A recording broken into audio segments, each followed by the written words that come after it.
Hello there. Today I'm continuing my look at the world-class Rieslings of Maison Trimbach from Alsace in France. And the wine I'm looking at today is Riesling Frederic Emile. It's the 2016 vintage of this.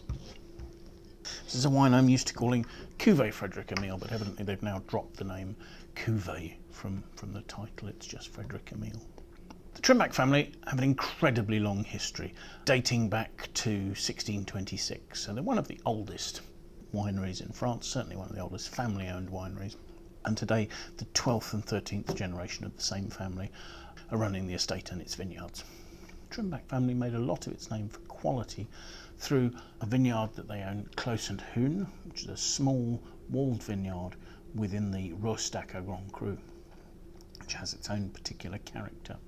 They'd owned that vineyard for 200 years, but in the 1960s they decided that they wanted to create another high-quality Riesling to sit alongside Clos Sainte Hune, but with its own particular character. Thus, Cuvée Frederic Emile was created and named after a prominent member of the family. The family's winery is located in Ribeauville, and its location is surrounded by soils which are high in limestone, containing quite a large amount of fossil. These limestone soils are highly sought after for growing pure mineral styles of Riesling. The family own Grand Cru vineyards, but actually neither of their top two Rieslings are labelled as Grand Cru. They prefer instead to sell under their individual names. Frederic Emile itself is actually made with fruit that comes from plots in two Grand Cru, Osterberg and Geisberg. These two Grand Cru overlook the winery in Ribeauville. They're on steep slopes and they have a southeastern exposure. The soils here are marl, calcareous and sandstone, and average vine age is in excess of 55 years. Incredibly, the winemaker for Frederic Emile has been the same man since 1979, Pierre Trimbach, giving the wine an incredible continuity. In 2016, a hot summer followed quite a wet spring to give a reasonable crop of high quality fruit that actually ripened quite slowly in a relatively cool autumn, having some really well defined flavours and acidity in the wine. The fruit's entirely hand picked at the winery, gently pressed using a pneumatic press.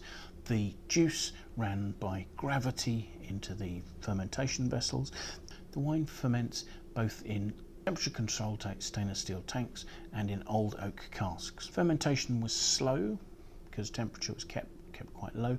That was to stop aromas being stripped from the wine by the fermentation going too quickly as CO2 was released. The wine was vinified entirely dry. It wasn't allowed to go through malolactic conversion whatsoever, so the crisp, tart malic acid was entirely retained in the wine.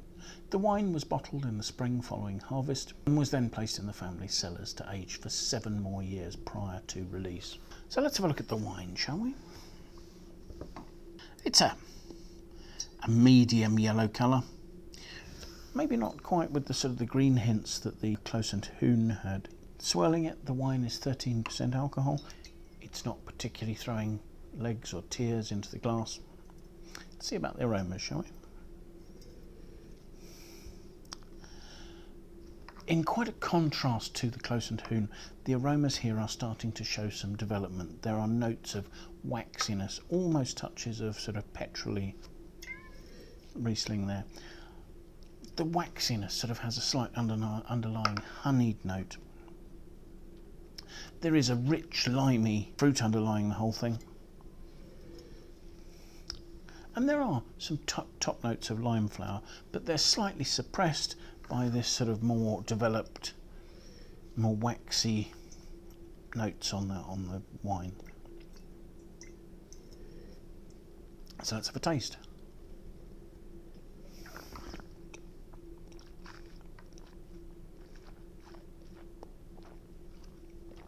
Again, completely dry. Really, really fresh acidity. Absolutely steely, cutting right the way through there, right at the front of my tongue. Certainly my tongue's a tingle with the acidity. And that's lifting elegant limey notes and notes of lime flower out of the flavours. into the mid palate. The wine is only 13% alcohol, so it's not adding a huge warmth to the mid palate. In fact, it's quite nicely balanced. There's quite a fresh limey note on the back palate there.